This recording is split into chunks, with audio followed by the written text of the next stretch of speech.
और ज्यादा देर चढ़त से पानी का सिंचाई से प्रयोग करते थे बैलों के द्वारा। एक चमड़े का जिसमें 2-3 मन पानी आ जाए इकट्ठा ही 4 मन, और ऐसा चमड़े का तरस बनवा के और सिंचाई के लिए प्रयोग किया करते थे। तो थोड़ी ही जमीन में वो फसल बोई जाती थी।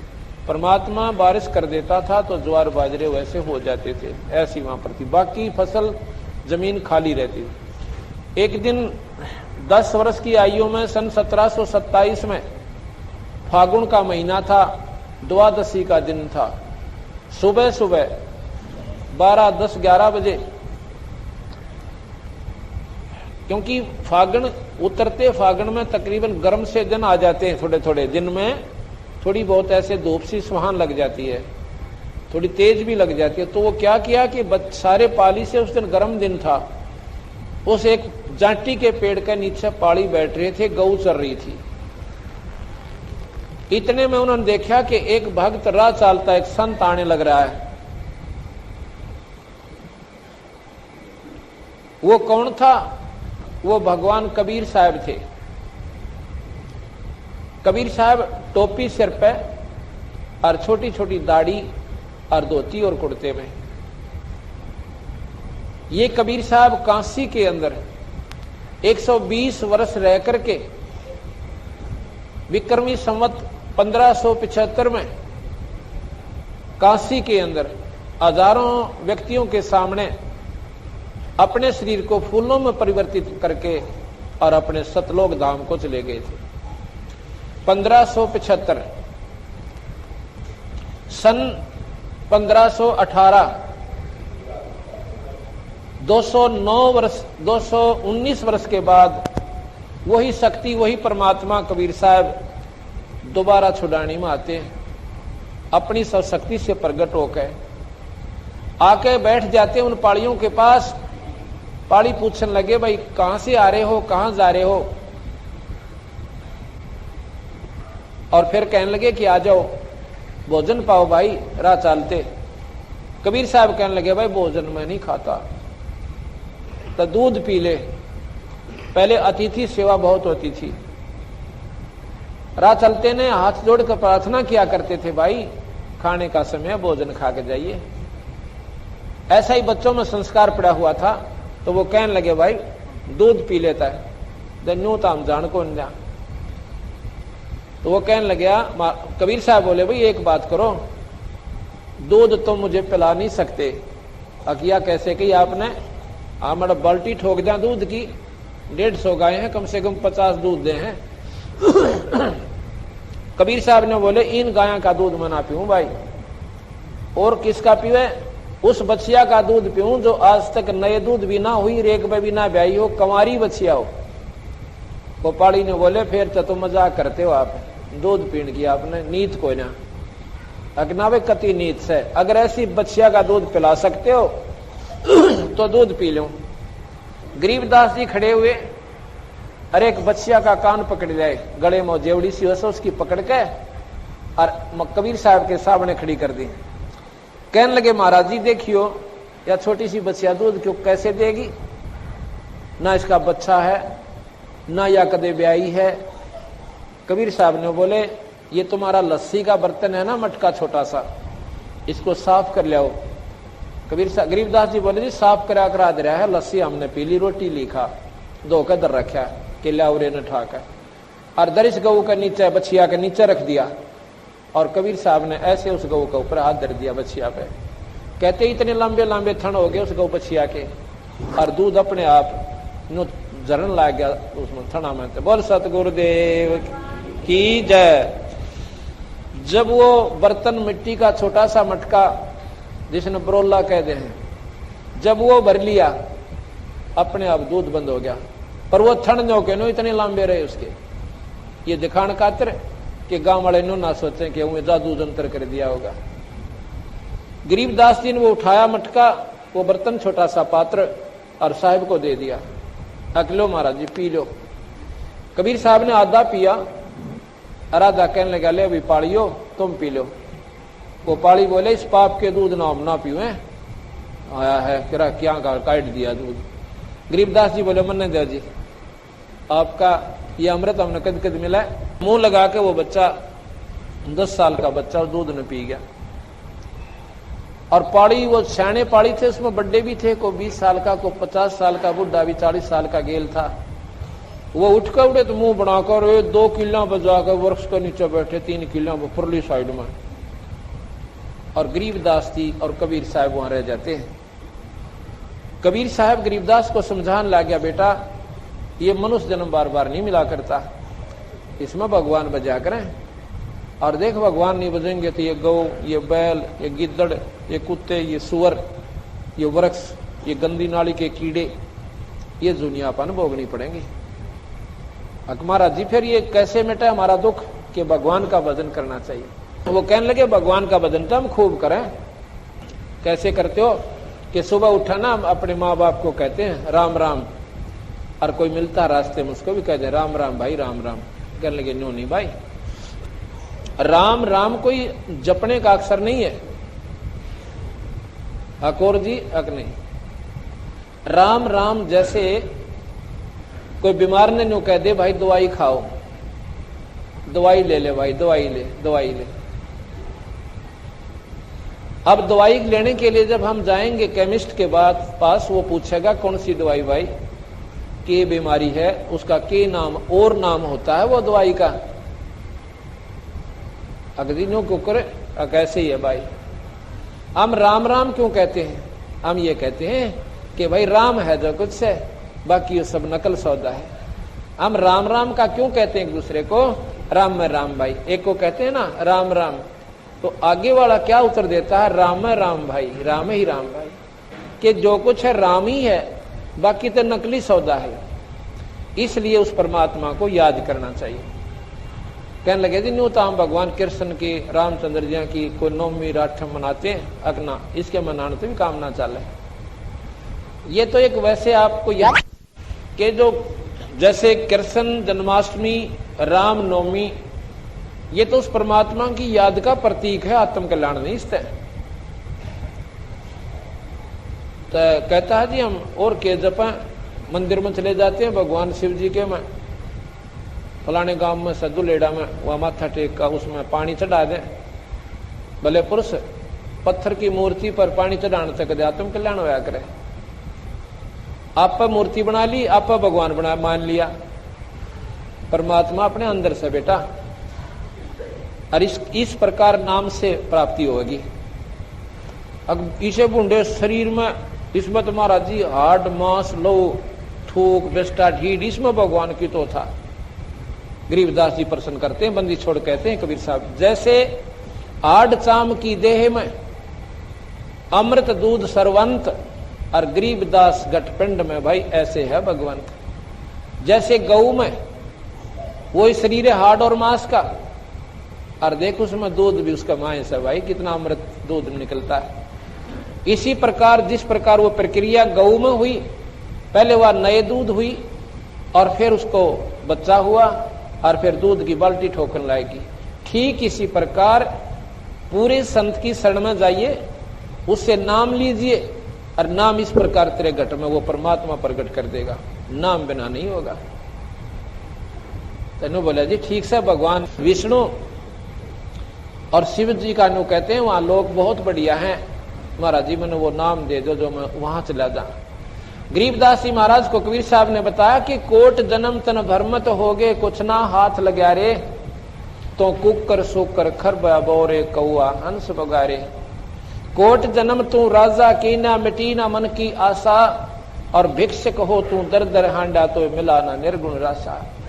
इंद्र कुबेर ईश की पदवी ब्रह्मा वरुण ध्रुमराया, तो विष्णुनाथ के पुर को पहुंचा और फिर उल्टाए आया। कोट जन्म तन मरत्या हो गए जीवित क्यों ना मरे रे, और 12 मद महल मठ बोरे बहुर ना दे धरे रे। दोजक भीष सभी ते देखे राजपाट के रसिया, और 3 लोक से तरपति नाही ये मन भोगी खसिया। सतगुरु मिले तो इच्छा मेटे पद मिल पदे समाना, और चल हंसा उस लोक पठाऊं जो आज अमर स्थाना। 4 मुक्ति जा चंपी करती माया होरी दासी, और दास गरीब अभय पद पर से भाई मिले राम अविनाशी। कहते हैं ये विष्णु के लोक में तो करोड़ों बार जा लिया, और स्वर्ग में असंख्यों बार जा लिया, इंद्र का राजा भी तू हो लिया, यहां पर राजा हो लिया, देवराज इंद्र तू बन लिया। भैया बिरान मिटी ना मिटी, जन्म मरण नहीं मिटा तुम्हारा। आका महाराज जी, या तो गीता जी में बताओ लिख रखी है। एक पंडित जी सुनावा था, एक दिन मैं बैठ गया थोड़ी देर उसके पास, उसमें भगवान कहता है कि अर्जुन जन्म मरण ना मिटा भाई, तेरे मेरे गणे जन्म हो लिए। तो महाराज कबीर साहब कहते हैं कि भाई फिर इस साधना का लाभ भी क्यों हुआ, जब बड़ा बिरान मिटी ना मिटती। एक बार स्वर्ग चले गए, फिर नरक भोग लिया, फिर 84 के धक्के खाओ। फिर कहने लगे महाराज जी फिर वह साधना कौन सी है जो या जन्म मरण मिटे, कि वह मैं बताऊं भाई।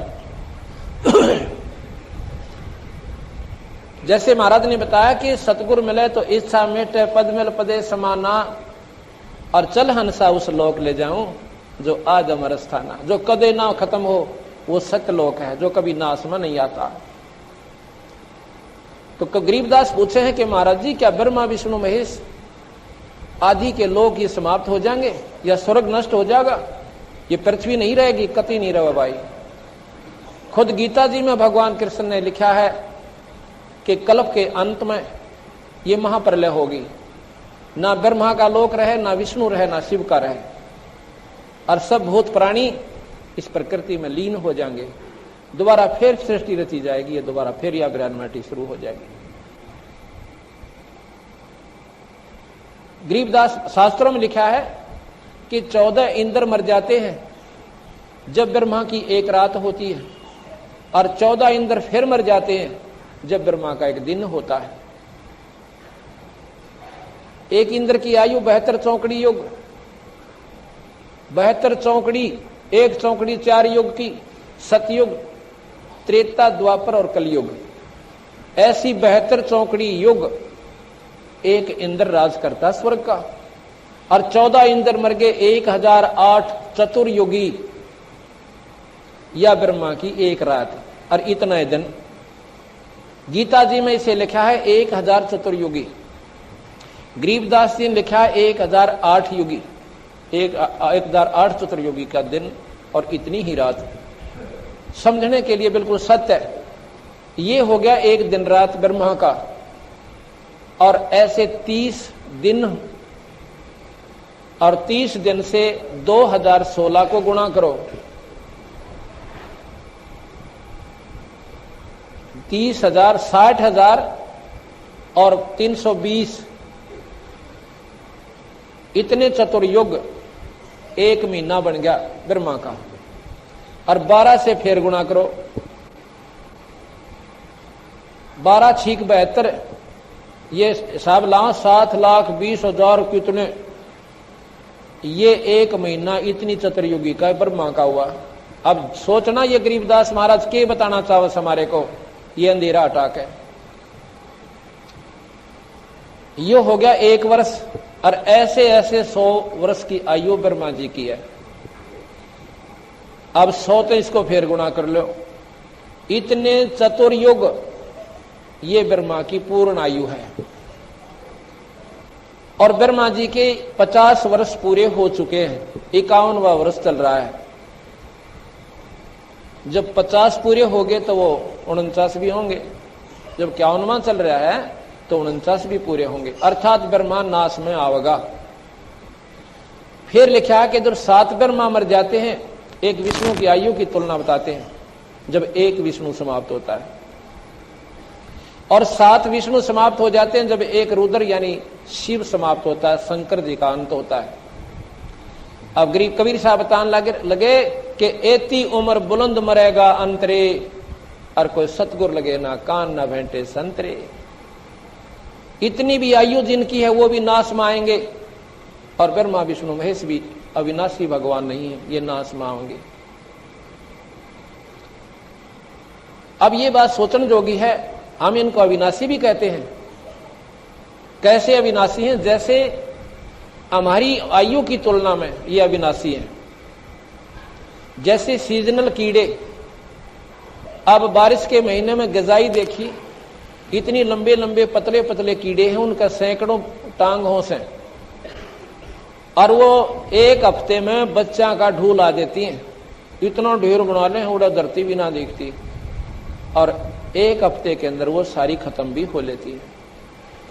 अगर वो तुलना करती है कि मनुष्यों की आयु कितनी है, कि इनके 24 घंटे का एक दिन और 30 दिन का एक महीना और 12 महीने का एक वर्ष और 100 वर्ष की नहीं आयु। अब ये गणना करनी भूल जाती है कि ये कद मरते होंगे, ये तो मरे कोई नहीं, तो अविनाशी है। पर हमने बेराम कितने का विनाशी है, हमारी भी टिकट कटेगी, चाहे 100 साल के भी होकर जाए। इसी प्रकार हमारी तुलना उन देवताओं की आयु के सामने कीड़े मकोड़ों के समान है, लेकिन मरेंगे वो भी, नहीं तो फिर गीता जी का ज्ञान गलत हो जाता है। तो बंदी छोड़ भगवान कबीर साहब ने बताया कि 4 मुक्ति जहां चंपी करती। गरीबदास जी ने पूछा कि महाराज जी ध्रुव प्रहलाद कहते हैं वो तो पार हो गए। अगर नहीं बेटा, वो भी पार ना हुए, वो स्वर्ग में है, और कल्प के अंत में स्वर्ग नष्ट होगा। वो भक्ति जब समाप्त हो जाएगी, उनका कमाई खत्म होगी, वो ध्रुव प्रहलाद आदि भी दोबारा फिर स्मृत मंडल में नए सिरे भक्ति शुरू करेंगे, और फिर उनका सूत बैठे भक्ति का, ना बैठे कोई बड़ी बात नहीं है। फिर कहने लगा महाराज जी फिर ये तो बूंडा काम से, कद मारे कैसे सूत बैठे, अकमा बताऊं कति आसान। 4 मुक्ति, ये चौथी मुक्ति प्राप्त हंस से ध्रुव और प्रहलाद कहते हैं 4 मुक्ति जहां चंपी करती माया होरी दासी, और दास गरीब अभय पद पर से वो मिले राम अविनाशी। वो परमात्मा, वो राम, वो अविनाशी भगवान मिले भाई। वो कौन है? वो सतपुरुष है, वो पूर्ण ब्रह्म है, वो सतलोक में रहता है, वो कभी नष्ट नहीं होता, और उस सतलोक से ही ये सारी सृष्टि उत्पन्न हुई। ये आपको कल सुनाएंगे सृष्टि की उत्पत्ति कैसे हुई और हम यहां क्यों दुख पाए, इसका उद्देश्य क्या था। तो गरीबदास महाराज ने बोले जी मेरा तो यह बात समझ में नहीं आती, हमने की तो सुनी नहीं है बातें जो आप बता रहे हो महाराज जी। वैसे गलत नहीं मानते हम, क्योंकि संत जब कह रहे हैं तो हम हमारे सामने इतनी बुद्धि नहीं है कि आपकी बात को हम अस्वीकार करें, परंतु यह बात समझ में मेरे तो आती नहीं, हमने सुनी नहीं किता। तो कहने लगे महाराज जी, गरीबदास जी कहें कि इतना बढ़िया लोक सत्य महाराज जी मैंने दिखा सकते हो। अगर दिखा सकता हूं, पर भैया सिर दड़ की बाजी है। अगर जी सिर भी आपका और यो दड़ भी आपका। और मैंने फिर कहने लगे भाई उपदेश लेना पड़ेगा बेटा, नाम लेना पड़ता, अकरीब दे दो। महाराज जी ने उपदेश दिया, कहने लगा ध्यान लगा शरीर में, अब तुझे वो सतलोक दिखाता हूं। महाराज अपनी शक्ति से कबीर साहब इस जीव आत्मा को निकाल के और ऊपरले मंडलों में ले गए। वहां का शिव का लोक दिखाया, विष्णु का लोक दिखाया, ब्रह्मा का लोक दिखाया, माता का लोक दिखाया। स्वर्ग के अंदर के हालत से प्राणियों की वहां के काम हो रहे हैं वो सारे दिखाए। गणेश का लोक दिखाया, और फिर सारे जो वहां पर नरक दिखाया वहां जीवों की के हालत से। और फिर वो निरंजन दिखाया जो 1 लाख जीव रोज यहाँ पर खाता है, जिसके लिए हमारे को यहाँ पर नकली सांग में उड़ जाके गिर रखा है। वो निरंजन दिखाया उस 21वें ब्रह्मांड के आखिरी लोक में, वहां जाकर देखा उसका विकराल रूप। कबीर साहब की शक्ति के सामने वो निष्क्रिय हो गया। तो वहां से महाराज गरीबदास जी को सतलोक लेकर गए। सतलोक में जाकर जो सुख देखा, उन हंसों से मिले। इधर से क्या होता है कि गरीबदास महाराज का शरीर निष्क्रिय हो गया, जब समाधि लग जाती है ये शरीर मर्त समान हो जाता है, ना इसमें सांस आवे। दुनिया ने सोचा कोई अनजान आदमी के खत्म हो चुका। इतनी देर में वो पहाड़ी जो दूर बैठ गए थे 2-3 घंटे बाद आते हैं और कहते हैं रहो गरीब, खड़ा हो गरीबू। और गरीबदास महाराज ऐसे अपना सिद्ध आसन लाके अर्नियों बैठे, आंखें खुली और ऊपर ने ध्यान ऐसे लगा रखा, लेकिन वो आत्मा उसमें नहीं थी, वो शरीर दरिया था, रखा हुआ था। उन्होंने आके अलाया रहो, खड़ा हो भगत जी, देखा को नहीं, आसन लाकर बैठ गया। जा तेरी गौ 3 घंटे घेर दी है, इब तन्ने घेरनी पड़ेगी, चौगर देता है, बेरा पटेगा। ऐसे हाथ लगाया तो वो गिर जाता है। वो रोने लग गए सारे। अगो बाबा जी बेरने के पे आ गया, छोरे ताई बांध देता है, और यो तो मर गया भाई। भाग लेते हैं, 1-2 गौओं के पास रहा, वहां रहे और 2-3 गांव भगा दिए कि जल्दी ला, गांव वाले ने बुला के। और गरीबदास कह दियो गरीबू मर गया। उन्होंने जाते ही गांव में बता दिया। गांव छोटा सा गांव होता था पहले, छोटे छोटे गांव थे। आज से 250 वर्ष पहले की बात है, 300 वर्ष पहले की। तो गांव में जाते ही सारे के सारे गांव के लोग इकट्ठे हो गए। इतने बड़े जमींदार के, और एक का लड़का वो मर गया, तो सारे गांव में करलाट मच गया। माता पिता ने सुनते बेहोश हो गए। अब गांव वाले बोले भाई कुछ ना बने, चलो लाश ने संभालो।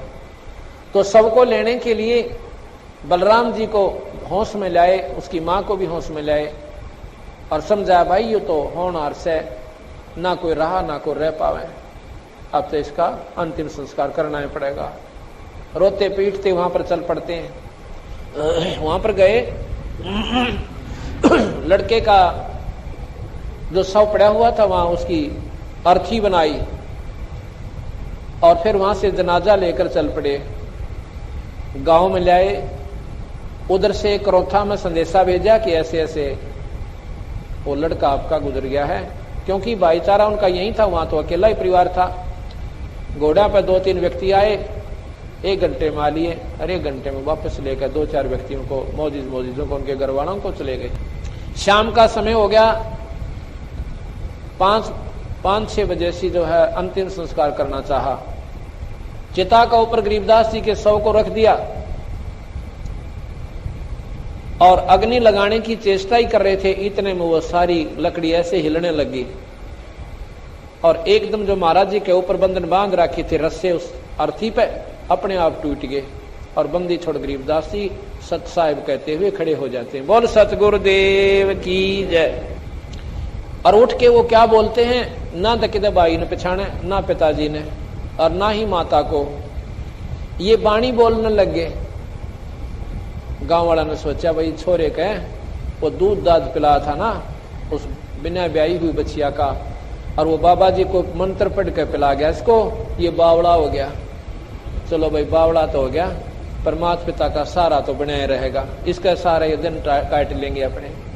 महाराज जी बोल रहे हैं वो परमात्मा के बारे में जानकारी, और वो के जाने अनजान आत्मा उस परमात्मा ने, और वो कहते हैं ये बावड़िया कहने लगे। जो सतगुरु महाराज ऊपर देख का वो यथार्थ स्थान हमारा, जहां से हम सारी सृष्टि आई थी, जहां से ये ब्रह्मा विष्णु महेश भी वहीं से आए थे और वहीं से ज्योत निरंजन आया था और ये 21 ब्रह्मांड वहीं से आए थे। उस सतलोक ने देख के महाराज जी पागल से हो गए। हमने सपने भी ना थे भगवान कौन है और हम कहां तक की साधना करके किस प्रकार तंग पाते थे। इस प्रकार कई वर्षों तक, 2-3 वर्ष तक ऐसे ही पागलों की तरह यह वाणी बोलते रहे और ऐसे उनकी आंखें चढ़ी रहे जैसे फिलोसफर होते हैं। एक दिन क्या हुआ कि दादूपंथी एक महात्मा गोपाल दास सेठ था, लाला जी, लेकिन वो संत बन गया था। संत कैसे बनते हैं? हमारे पंथ में संत को घर छोड़ने नहीं बनते। वो 60 साल की आयु में था, बच्चों की शादी करके, नाम बचपन से ले लिया था, 15 साल की आयु में बच्चों की शादी करके निश्चिंत हो गया। चौथे आश्रम में अपना घर में रहता भी था और बाहर भी जाके समय स्थान पर कबीर साहब के बारे में जानकारी देता था, क्योंकि दादू साहब स्वयं कबीर साहब के शिष्य हुए हैं। उनको भी ऐसे ही मिले थे दादू साहब को जैसे गरीबदास जी को आके मिले थे। तो वो संत जब आया तो गांव वाला ने सोची भाई संता के द्वारा दी गई फटकार संत काट सके। उसके पास जाते हैं कि महाराज जी ऐसे ऐसे हमारा एक छोरी का छोरा है और उसका बेराना किसी संत ने के फटकार मार दी, वो तो बावड़ा हो गया और वह छोरी रो रो कर लाल आंख कर रही से अगिया कौन बड़ी मरी गेला। एक तो संतान हुई अरियो की तजोगा भी कोई ना के जानो में बोली आत्मा उस परमात्मा को। अब लाल की परख तो जोरी करे, अनजान आदमी तो नहीं ठाक भगा दे पत्थर समझ के। तो वो कहने लगा अभी ले आओ मेरे पास, कोई ऐसी बात है तो मैं अपनी कोशिश करूंगा। जब उसके पास ले आए गरीबदास को, बैठा दिया, बैठ जा बेटा, बैठ गया। हाँ कौन था वो और किसने पिला दिया तेरे को ये गंदा दूध? महाराज जी बोले ऐसे ना को महाराज जी, वो परमात्मा थे, भगवान आए थे स्वयं। कौन थे? अलल पंख अनुराग है सुन मंडल रह थीर और दास गरीब उधारी है मोए सतगुर मिले कबीर। कबीर साहब का नाम मिला सुनते ही, और वो तो लगे रहे बाणी बोलन खातर। डट्टे को ना बंदी छोड़ कबीर गरीबदास जी। वो दादूपंथी 60 साल का महात्मा उस 10-12 साल के बच्चे के मुंह का न देखे, न बोला रे बड़ी दुनिया ये तो भगवान बोल रहा भाई, इसमें तुम क्या कहते, ये बावड़ा हो गया, बावड़े तो तुम सोचो, जानते कोई ना इसके बारे में। उठ कर वो 60 साल का महात्मा और गरीबदास जी चल पड़ता है, उसके पीछे पीछे हाथ जोड़ के कहता है महाराज जी ये वाणी लिखवा दो, महाराज जी ये वाणी लिखा दो, ये कलयुग के जीवों के लिए उद्धार का कारण बनेगी। तीसरे दिन वो महात्मा से गरीबदास बोलते हैं, कहने लगे गोपाल दास अगर ये सारी लिखा तो लिखवाऊं, कहते बीच में छोड़ कर भाग जा, अगना जी सारी लिख दूंगा। कहने लगे चल। बड़बेरी का बाग था उनका, गांव से 2-4 किले की दूरी पर जैसे बणी होता था। उसमें एक बहुत बड़ा जांटी का वृक्ष था, पहले उधर जांटी ज्यादा होती थी। उस जांटी के पेड़ के नीचे बड़बेरी के बेर में बाग में, और गरीबदास जी बोले हैं वो 60 साल का महात्मा विद्वान वो लिखा है। ये सारी की सारी वाणी लिपिबद्ध की गई। 6 महीने में ये लेखन कार्य पूरा हुआ। साहेब गरीबदास बोल रहे हैं और वो दादूपंथी लिख रहे हैं। आज ये संतों ने हमारों ने इसको प्रिंट करवाया। इसमें गरीबदास महाराज ने 4 वेद, 6 शास्त्र, 18 उपनिषद, 11 उपनिषद, 18 पुराण और महाभारत, गीता, भागवत, रामायण ऐसे ढंग से चित्रित कर रखी है कि तुलसीदास की रामायण भी फिक्की लग जावे। ऐसे ढंग से, ऐसे मार्मिक ढंग से इन्होंने, लेकिन थोड़े ही शब्दों में पूर्ण वर्णन दे दिया। और साथ में उस पूर्ण परमात्मा सतपुरुष सतलोक की प्राप्ति का भी जानकारी इसमें पूर्ण ढंग से दी। ये क्यों लिखी इन्होंने कि कोई नो ना सोचे कि गरीबदास महाराज ने इन शास्त्रों का ज्ञान कोई ना था। पंतांजलि का योग शास्त्र उस अनपढ़ महात्मा ने, गरीबदास महाराज ने, भगवान ने ऐसे ढंग से लिख रखा कि योगी सिर मारते, क्योंकि वह स्वयं ईश्वर थे। उन शरीर के अंग अंग छान के इसमें लिख रखे। एक 104 साल के महात्मा योगी रामानंद जी महाराज जी, और बहुत तगड़े शास्त्रों के जानने वाले, उनके साथ योग मार्ग को ऐसे ढंग से चित्रित कर दिया कि वो 104 साल का महात्मा और कबीर साहब के 5 साल के बच्चे के पाया में पड़ गया। कबीर साहब के, अब कबीर साहब और गरीबदास जी, ये 2 दिन आपको ये नाम सुनने को मिलेंगे। और साथ में एक पात्र होगा ज्योत निरंजन, जो आपके लिए कति नया होगा। ये तीनों अक्षर आपके लिए नए होंगे। और बाकी हमारे 3 पात्र और होंगे, ब्रह्मा विष्णु महेश, ये आपके सुने सुनाए होंगे। इनकी महिमा भी आपको ज्यों की त्यों बताई जाएगी, जो कि आज तक हम शास्त्रों में पढ़ते और सुनते आए। इन्होंने क्या किया है कि इन शास्त्रों का निष्कर्ष निकाला और यह भेद दिया कि ये 3 लोक के भगवान से भाई ब्रह्मा विष्णु महेश, यही शास्त्र बता रहे हैं। लेकिन 3 लोक की क्या साधना है और किस विधि से श्रेष्ठ साधना इनकी आप कर सकते हो। जो अन्य आप साधना करते वो मुक्ति की नहीं है। ना शिवलोक प्राप्त कर सकते, ना विष्णु लोक प्राप्त कर सकते, और ना ही आप आत्म कल्याण करा सकते। इन भगवानों की साधना भी आप गलत करते हो। आप क्या करते हो, जैसे अभी बताया था कि तीर्थ पर जाते हो, मंदिर में मूर्ति बनाकर उस पर पानी डाल देते हो, वहां भगवान नहीं से भाई। ये धोखा तुम्हारे साथ अनजानपने में किया हुआ से। किसी पूर्वज हमारे अनपढ़ होते थे, किसी अनजान से वो पूछ रहे थे ज्ञानी विद्वान से कि भगवान कैसा होता है महाराज। 1 बार पूछा, 2 बार पूछा, उसने सोचा ये तो कान खा लेंगे। उस विद्वान ने क्या करा कि भगवान विष्णु का साधक था, तो विष्णु जी की मूर्ति बना के, जैसा भी वो अपने दर्शन करता था उसके अपने नाम साधना से, वो आकृति मिट्टी की बना दी और फिर वो रख दी कि भाई ऐसा है वो मेरा भगवान। ये भगवान विष्णु के 4 भुजा बना दी, हाथ में शंख गदा चक्कर दे दिए, और यो सब भाई इसने माथा टेक, मैं इसकी आदर करता हूं। आदर के लिए स्वयं माथा टेकते थे वो संत, और उनको भी बता दिया कि भगवान ऐसा हो सब भाई। और फिर उसकी पूजा शुरू हो गई। फिर वह पत्थर की बन गई। उस पत्थर की मूर्ति पर पानी चढ़ने लग गया, पतासे चढ़ने लग गया, उसको भोग लाने लग गया। महाराज के ये तो उनको इसलिए बताया था परमात्मा ऐसा होता है, लेकिन उसको पाने की विधि ये नहीं है कि उस मंदिर में पानी डालने जाओ।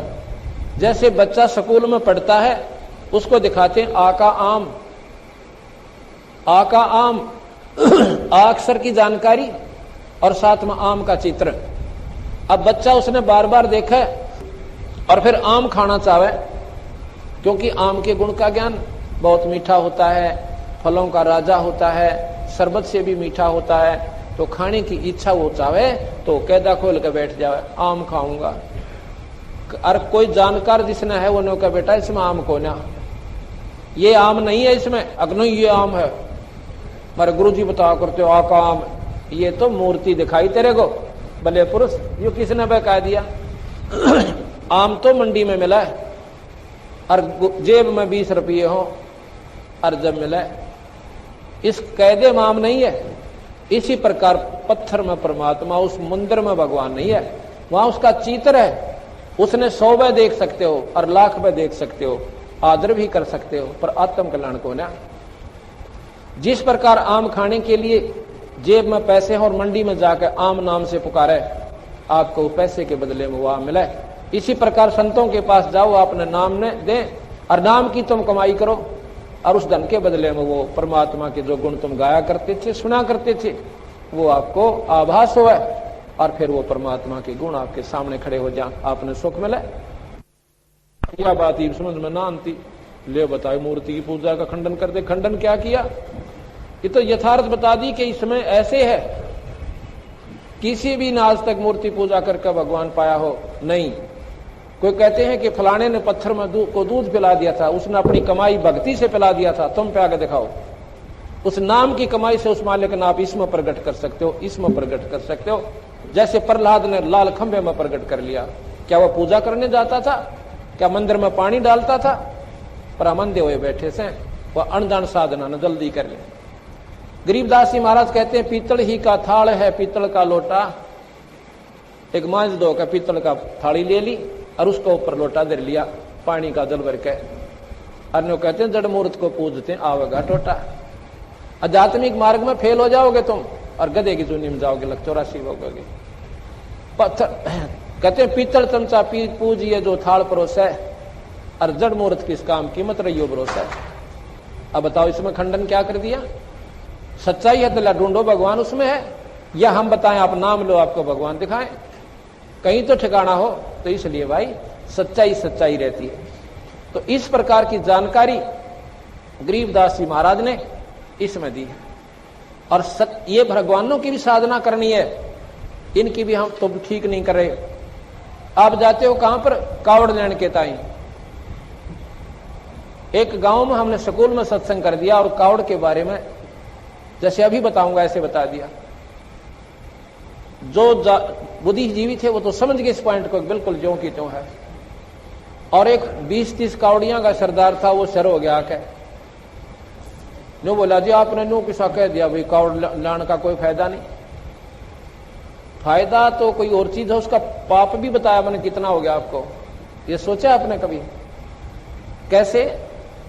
अब देखो क्यों लाते हो कावड़ कि हम जी अपनी कोई मनोकामना पूर्ण खातिर भाई कुछ न कुछ उद्देश्य लेकर जाते हो। कहां जी? फिर कहां? जैसे आप गए वहां तक, यहां से लेकर वहां तक सावन के महीने में बिना गिनती के जीव हो जाते हैं, और जितने जीव तुम वहां तक मार रहे हो बेटा वो भी आपके खाते में लिखे गए, वो खाली कोई ना थे। और क्या लाए? पाइया गंगा जल 1-2 किलो ले आए हो गया आगे पाछे लटका के। ये भगवान शिव के लोक तक गंगा आती है और वो भगवान शिव जी पाइया गंगा जल का प्यासा कोई ना। वो भी कभी नहीं प्रसन्न इन कामों से जो तुम कर रहे हो। ये गलत साधना आपकी। बोला यूं क्यों करे? अभी बताता हूं। 1991 में एक बार ऐसे ही सावन के महीने में बहुत तगड़ा वहां पर जमघट हो जाता है। जो अच्छे साधक थे भगवान शिव के, कति अटूट श्रद्धा के लोग, वो कहां जाते? नीलकंठ के दर्शन ताई, जो कि हरिद्वार से भी आगे बताते काफी ऊंचे पर, को 30-40 किलोमीटर आगे चल के और काफी पहाड़ की ऊंचाई पर भगवान शिव जी का नीलकंठ नाम से एक मंदिर बना रखा है। और वो एक पहाड़ के ऊपर स्थित है। उसके आगे काफी लंबा चौड़ा चबूतरा परिसर सा बना हुआ आंगन सा है। तो उसमें पेपर में आई थी यह सारी विस्तृत जानकारी। और उस समय हम 1988 से मैंने ये बंदी छोड़ का मार्ग ले लिया था पहले हम भी यही साधना करते थे। उस पेपर ने सुनकर आंखें तासु बंद नहीं हुए हमारे। दुनिया तो सिर्फ नो सोचती होगी भाई बड़ी माड़ी बनी, लेकिन हमने पता चला कि वो अनजान साधक थे। क्या हुआ कि सारी रात वो भगवान की शिव की साधना करते रहे, उनकी आरती गाते रहे, और ठीक सुबह 3-4 बजे सी क्या कहते हैं कि वो मंदिर नीलकंठ ही गिर गया, वो पहाड़ टूट गया। क्यों, क्या हुआ कि उस पहाड़ के ऊपर स्थित था, उस पहाड़ के साथ में पानी झरने का बह कर निकलता रहा। किसी ने पता चला को नहीं, नीचे से उसने कति खोखला कर दिया, और वो कुछ ऐसा झटका सा लगा कि वो पहाड़ भी और नीलकंठ का मंदिर भी कहते हैं वहां गिर गया, टूट गया। वो सारे शिव के साधक कहते हैं कम से कम 1500-1600 आदमी तो उड़े मर गए। उसी पर इतना बुरा हाल कैर हुआ था, उसमें देखा भी नहीं जाता, अखबार देखने भी दिल नहीं कर रहा था, इतना कालजा कांपा था। बाकी जो बचे खुचे वो वहां से भाग लिए तो ऊपर गिर लिए, नो सीधे तले न सरक गए कि पहाड़ भी कहीं गिर टूट गया, कदे उरे ना खिस क्या हुआ। तो नीचे ने लक्ष्मण झूला ये पुल बने हुए हैं, इनकी तरफ न थलस गए, कुछ उरले पुल का नहीं, कुछ दूसरे, क्यों रास्ते वहीं थे दो। तो इधर के लोग में भगदड़ मच गई कि जल्दी से पार हो जावा, कहीं ये पहाड़ उरे ना खिसका हुआ। जो भाग रहे थे उन्हें देख कर और भाग लिए। क्यों भाग लिए कि पहाड़ टूट गया, पहाड़ टूट गया भाई, कति गणा नाश हो गया, अनर्थ हो गया, वहां तो बहुत दुनिया मर गई, भाग लिए जी। उधर से लोग सुबह 6-7 बजे न्योन तो निकल लाग रहे 6 बजे से। तो वो पुल पे इधर से भागने वालों की भगदड़, न्योन से आने वालों की जनसंख्या, वो समूह बीच में जा कट गया। इधर वाले से पूछे रहे क्या हो गया, क्यों भाग रहे? सो वो कहते हैं पहाड़ टूट गया। पिछले बताता है, अगला सुना रहा क्या हो गया, पहाड़ टूट गया। अगले ने सुन गया कि वो पुल टूट गया। भाई जब इतनी भगदड़ यहां मच रही है तो इससे कोई गड़बड़ हो रही है, तो आगे नोन वाला ने सुन गया कि पुल टूट गया। वो इधर बादन की सोचे कि तुम बीच में आगे ना नोन जान दोगे ना इधर जाने दोगे, और वो इधर भाग रहे हैं, बीच में फंस गए और इतना जोर लगा रहे हैं कोई इधर कोई इधर। कहते हैं उसमें लिखा था सैकड़ों व्यक्ति बूढ़े और बालक तक नीचे कुचल दिए, 100 आदमी तक नीचे दबकर मर गए, उठे नहीं गए उनसे। बाकी जब वो कति जाम लाग गया तो बीच में सुनने वालों ने सुन दिया कि पुल टूट गया। कहते हैं सैकड़ों आदमी गंगा में डांक मार गए कि ये न्यों का न्यों पड़ेगा और हम तोड़े मरेंगे बीच में दबकर, कि मैं हो सकता आत्मा मार के बची जाऊं। ये पूर्ण विस्तृत जानकारी उस पेपर में आई थी। अब भगवान गरीबदास महाराज की वो बात मेरा रह के याद आवा है कि गलत साधना से भगवान शिव जी विराजी को ना अमरनाथ की यात्रा पर गई थी वो श्रद्धालु आत्माएं जो भगवान शिव के दर्शन खातिर गई थी, और वहां पर के कहर हुआ था, बर्फ में दबकर मर गए सैकड़ों हजारों व्यक्ति। अगर भगवान शिव इन साधना से राजी हो, क्या इस कहर ने टाल नहीं सकता? तो इसलिए भाई यह गलत साधना आप करते हो, परमात्मा कति राजी नहीं से। ना किसी शास्त्र में, गीता जी में भगवान कृष्ण कहता है ये मनमुखी साधना तुम्हें सत्यानाश का कारण बनेगी। अब ना तो हम गीता जी को मानते और ना ही रामायण के उस नाम के ऊपर आधारित के कलयुग केवल नाम धारा सुमर सुमर नर उतरो पारा, वो भी छोड़ दिया। मेरे जैसे ननजान ने क्यों मेरा बता दिया, उसको पाछा बाज लिए।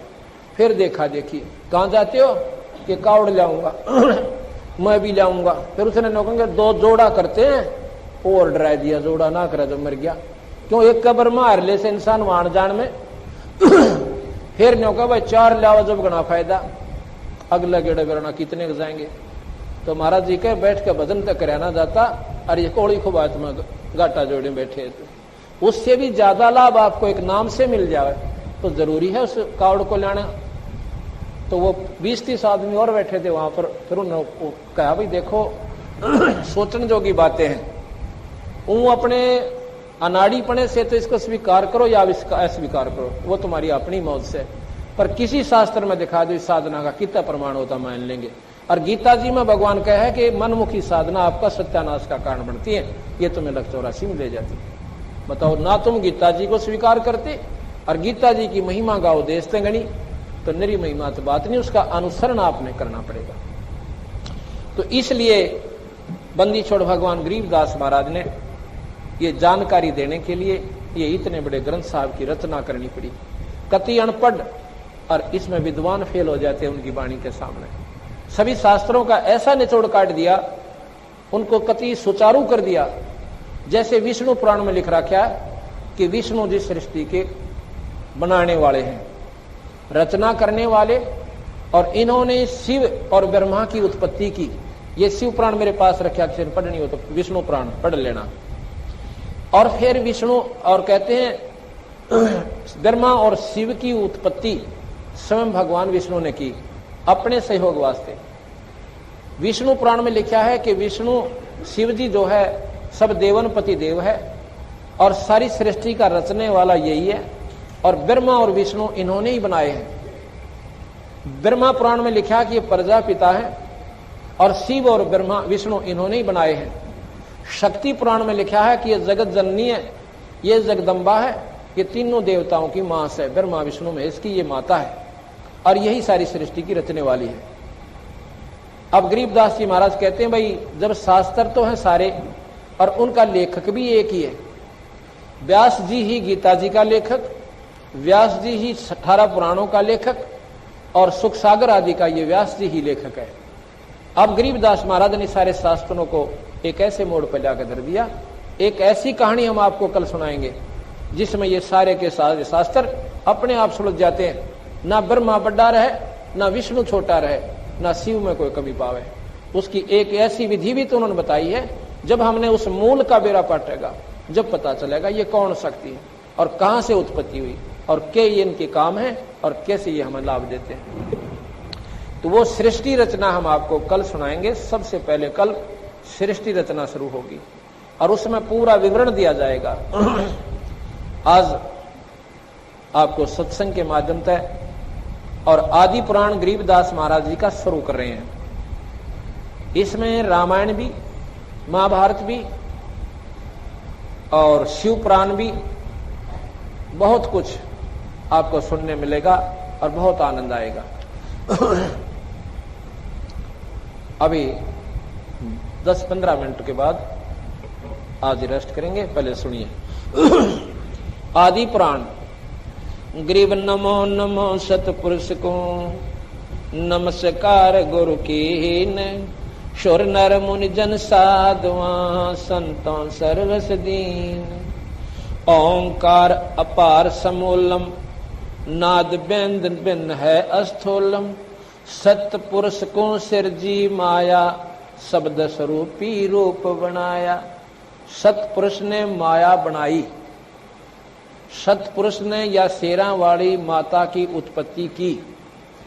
सतपुरुष को सिरजी माया, शब्द स्वरूपी रूप बनाया। इस माई का शब्द से रचना की सतपुरुष ने। ये तो मोटी मोटी सी बता रहा हूं आपको। शंख लोचनी शंख ज्ञाना, आदि अनादि पुरुष का जाना। मन से सिरजी मनसा नारी, उपजी माया आदि कुमारी। अबला सुंदरी नार नरेसा, भंगले गनाद नहीं परवेशा।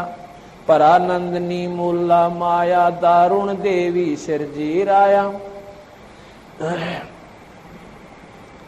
मूल उचार होत तिस माही, सर्वकला समर्थ पद जाई साई। पिंगुल बैन नैन पद नेहा, सुनियो पिता सतपुरुष विदेहा। कौन काज की नी मोह अंगा, कहो पिता मोह निज पर संगा। ये माया जब सतपुरुष ने बनाई, इसने पूछा कि हे पिताजी अब मुझे बताओ आगे क्या काम है और किसके साथ किसके पास मैंने जाना है। कौन काज की ना मोह अंगा, किस लिए मुझे बनाया, मेरा शरीर आपने किस लिए बनाया पिताजी। कहो पिता मोह निज पर संगा, कहा पुरुष जद बचन विचारी। कीर्ति लोक रचो संसारी, बोले पुत्री अति अधीना। कौन पुरुष हमरे संग दीन्या। के कहते हैं कि किस पुरुष के साथ मुझे भेज रहे हो ताकि मैं सृष्टि की उत्पत्ति करूं। रजगुण सतगुण तम गुण संगी, अक्षर में रचा तब शब्द त्रिभंगी। के कबीर साहब ने ये 3 गुण और 5 और 3 गुण इस माई को दे दिए, रजगुण सतगुण और तमोगुण। ग्रीब त्रिभंगी तीनों कला, ब्रह्मा विष्णु महेश। सतगुण रजगुण तमोगुण, ये घट घट में परवेशो। सतगुण विष्णु जी हैं रजोगुण ब्रह्मा है और तमोगुण शिव है। कहते हैं इस माया ने इन तीनों की उत्पत्ति की। कैसे की?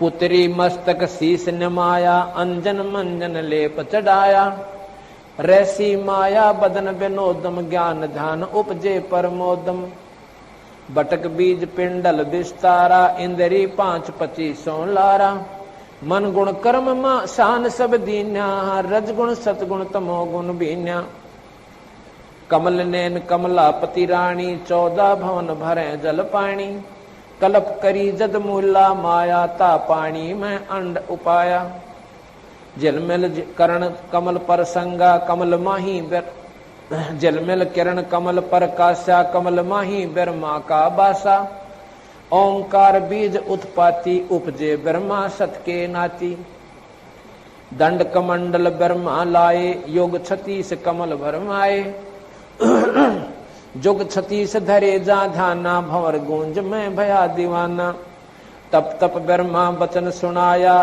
ब्रह्म रोह शिक्षा पद पाया, किलियम मूल मंत्र मन माला, ओम शब्द रचे चित्रशाला, कच्छ मच्छ कूर्म और शेषा, धौल धरणी की न्या परवेशा, चंद्र सूर तारायण तेजम, लोक दीप फुलवाड़ी सेजम। के उस माया ने किस प्रकार ये लोक आदि बनाए, वो अब विस्तृत जानकारी देंगे। ये तो वाणी सुना रहा हूं आपको। शरजे ब्रह्मा विष्णु महेशा, ओंकार की या परवेशा, शेष नाल जद ब्रह्मा आए, मंत्र भेद दिया गौराए, ग्रीब मूल मंत्र निज शब्द है, जाका ये विस्तारे, अंत कोट ब्रह्मंड है, रचे जो सर्जनहारे, 184 रूप लखाया, ऐसा ध्यान धरा मन माया, किन्नर भूत पिशाचर दान्य, स्वर नर मुनिगण गंधर्व जाने, इंद्र कुबेर वरुण धर्मराया, एक शब्द में सकल उपाया, शेषा नारायण पद पर से, अचराचर हृदय में दर्शे, अष्टकुली पर्वत पाषाणम, अष्ट पदवी नाग बखाना, 900 नदी 89 नाला, 18 भार रचे बनमाला, 3 कोट तीर्थ गए नारा, सुन सागर का वार न पारा, स्वर्ग मृत्यु पाताल बनाए प्रथम स्वर्ग मृत्यु पाताल बनाया, प्रथम पूज गणेश्वर राया, माता कह सुनो रे पुता, तुम जोगी तीनों अवधूता, त्रिगुण रूप धरा जद माया, ब्रह्मा विष्णु महेश बुलाया, मोको वरो पुत्र त्रिपुरारी, मैं हूँ माया आदि कुमारी, तीनों पुत्र कहते हैं बाता, कौन पुरुष है तुमरा माता, रहनी गहनी जाकी बतलाओ, सुन माता हमें पिता लखाओ, बोले माया आदि कुमारी, हमरा वचन सुनो त्रिपुरारी। त्रिपुरारी 3 लोक के मालिक। पृथ्वी ऊपर धरे न देही, गगन मंडलम वो पुरुष विदेही, माता आदि ज्ञान गौरावे, पिता तुम्हारी दृष्टि नहीं आवे, ग्रीव पिता पुरुष परमात्मा मान, निर्वाणी नीतंते, पुरुष विदेही आदे है, नाम गाम नहीं पंथे, मैं अष्टंगी हूँ सत्य स्वरूपा, अंत कोट गुण ज्ञान अनूपा। माई कहती है कि मैं अष्टभुजा की अष्टंगी हूँ और अंत कोटों के ब्रह्मांड का अनंत कोट गुण ज्ञान अनूपा, यानी मेरे जो शक्ति है, मेरे अंदर जो गुण है वो सबसे ज्यादा है। ओम आदि बीज फल मोरा, श्यावत्री लक्ष्मी भई गौरा, ब्रह्मा विष्णु महेश्वर वरिया, पुत्री पुरुष किए नर हरिया, ब्रह्मा विष्णु महेश्वर साथा, माता ही का राख्या नाता, जाकू देख जगत सब भूला, एक अग्नि एक चूल्हा, अंधकार गुण किया परेरी, सोई ही माता सोई चेरी, सतपुरुष निर्गुण निर्वाणी, संख कल्प युग गए योग ध्यान, सतपुरुष निर्गुण निर्वाणा, संख कल्प युग योग में ध्याना, संख कल्प युग गए बिहाई, ब्रह्मा समाधि अखंड लगाई।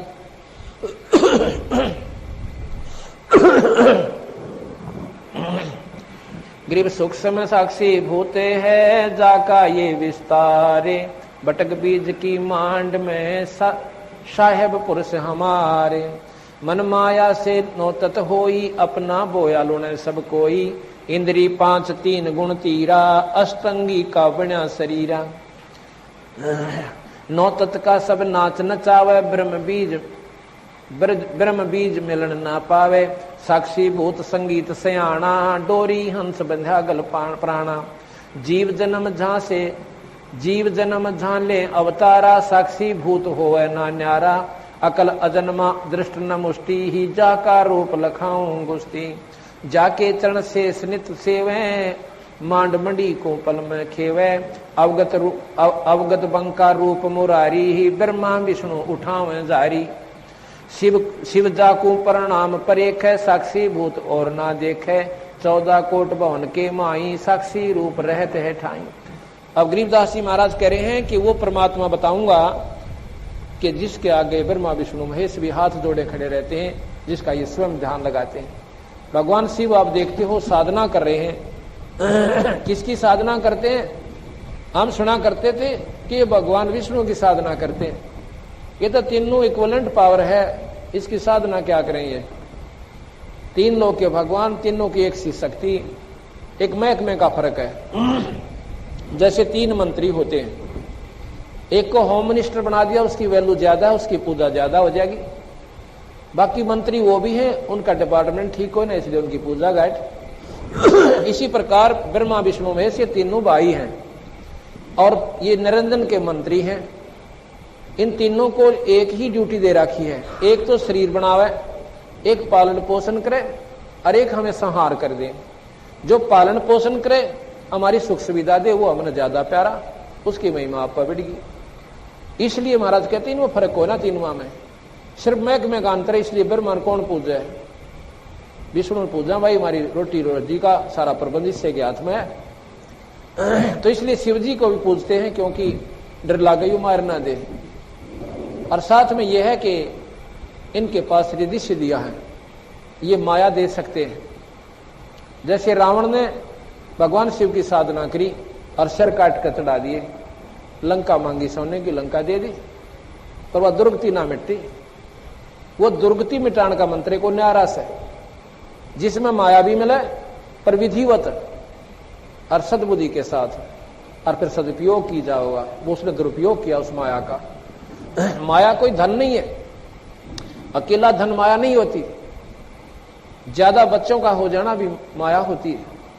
ये शरीर भी माया है, राज भी माया है, और ये सब कुछ माया ही माया है। इस प्रकार महाराज ने जब इस बात का हमें सारा भेद दिया,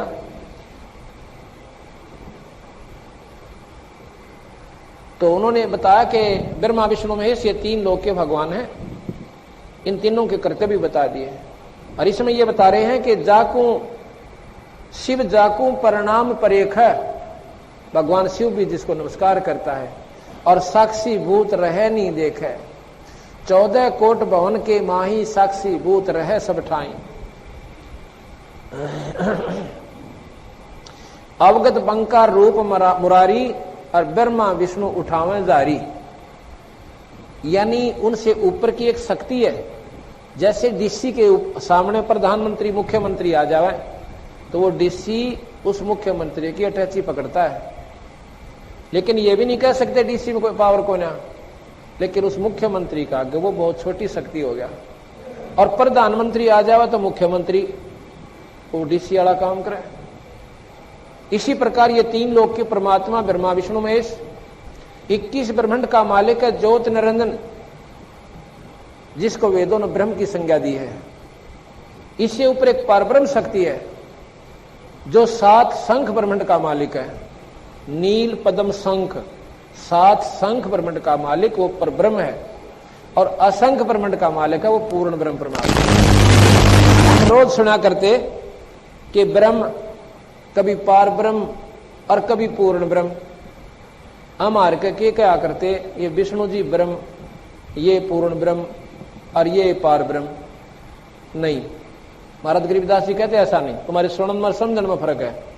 डीसी कहो एक तरफ से तो, और डीसी ने नो को यू है मुख्यमंत्री, और फिर को यही प्रधानमंत्री।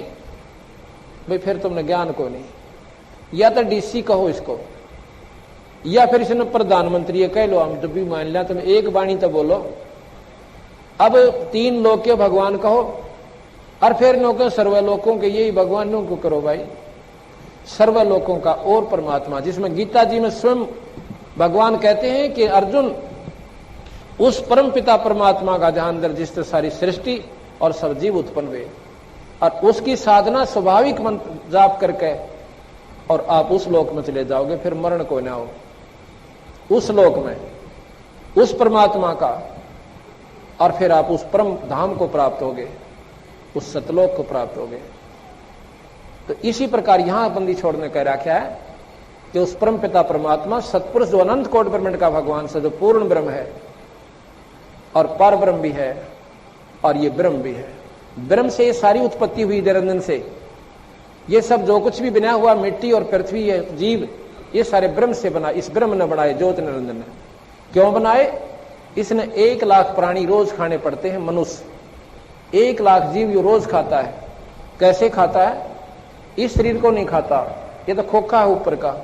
इसके माध्यम से दुष्कर्म करवाता, जितने ना कर सके ये प्राणी उतने करवा दे से, और फिर इसके माध्यम से सूक्ष्म शरीर के ऊपर इसका लेप जमाता है, और उस वासना को फिर तपस्या के ऊपर भून कर इस जीवन इतना गर्म कर दे, बेसोधी हो जाता है, और वहां ये मैल छोड़ता है उस सूक्ष्म शरीर के अंदर से, और फिर वहां से अपनी सिद्धि से उड़ा देता है।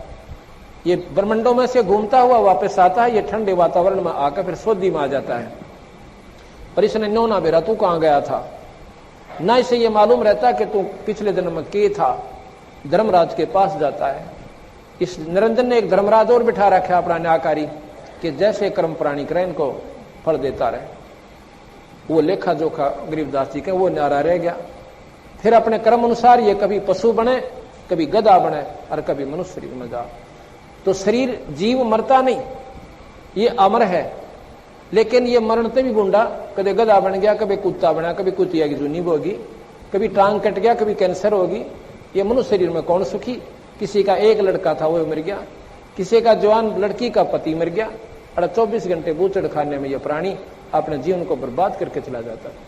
तो यहां ये बताना चाहते हैं बंदी छोड़ के, ये निरंजन ज्योत स्वरूपी निरंजन ये आपको धोखा दिए बैठे हैं, और साथ में इसने ब्रह्मा विष्णु महेश को भी धोखा दे रखा है, क्योंकि यथार्थ ज्ञान गुप्त कर दिया और इन गलत शास्त्रों का प्रचार, यानी अपने तक सीमित शास्त्र ही यहां पर प्रचारित करवा दिए। तो इस बारे में कल आपको सबसे पहले हम ये सुनाएंगे। आज सत्संग फिर होगा। आज थोड़े से हम लेट हो गए थे, इसलिए क्षमा चाहते हैं। जैसा कि अभी प्रकरण चल रहा था,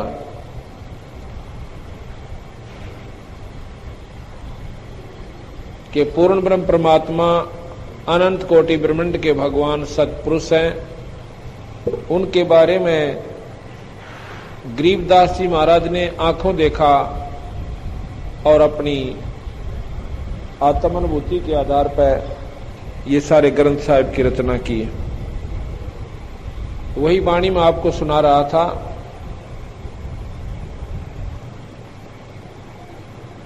ग्रीव गगन मंडल में पुरुष है, दृष्ट मुष्ट से न्यारे, कोट ज्ञान से भिन्न है, पंडित करो विचार।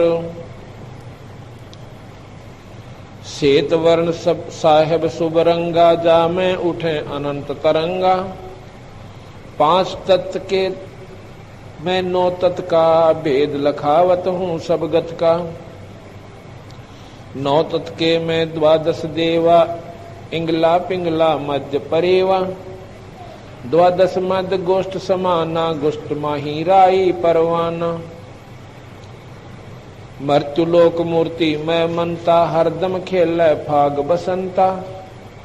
मात पिता ना जननी जाया, सो अनुभूत पुरुष हम पाया। बंदी छोड़ भगवान कहते हैं वो सतपुरुष, वो परमात्मा जिसका सफेद ही रंग है और सफेद ही वहां का श्वेत सतलोक है, वो परमात्मा हमें प्राप्त हुआ गुरुदेव की कृपा से। गरीब अकल विहंगम रूप है, साहेब समर्थ आप। पिंड ब्रह्मंड में रम रहा, जाका जप ले जाप।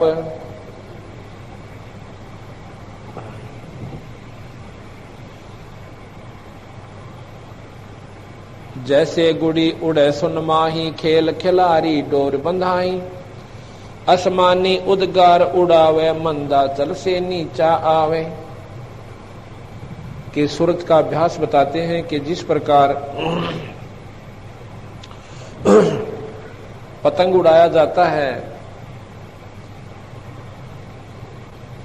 और पतंग ऊपर चला जाता है किस आधार पर, एक डोरी से, इस प्रकार वो डोरी उसको उड़ा भी रही है और विधिवत चला भी रही है। अगर वो डोरी ना रहे तो वो पतंग ना जाने कित का कित जाग रहे हैं। इसी प्रकार बंदी छोड़ भगवान कहते हैं कि गुरु से उपदेश लेकर उस नाम से जुड़ा हुआ अभ्यासी अभ्यास करता है तो अपने यथास्थान पर उस नाम की डोरी के अनुसार इसकी वो समाधि यथास्थान पर चली जाएगी।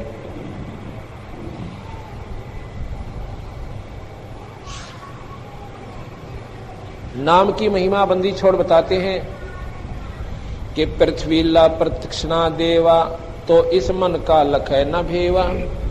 सर्वाधिक में बैठे जाई, 14 भवन पलक फिर आई। सो तो मन के हाथ बेकाना, भौर बहे हैं शुक्र समाना। जो लोग मनमुखी साधना करते हैं उनके बारे में बंदी छोड़ महाराज कहें, कोई तो तपस्या कर लेता है, कोई अन्य साधना करता है, ये सब मन ने इनको भ्रमित कर रखा है। कभी स्वर्ग में चले जाते हैं, जैसे सुखदेव जैसे योगी अपनी साधना करके और स्वर्ग चले जाते थे और स्वर्ग से फिर वापस आ जाते थे।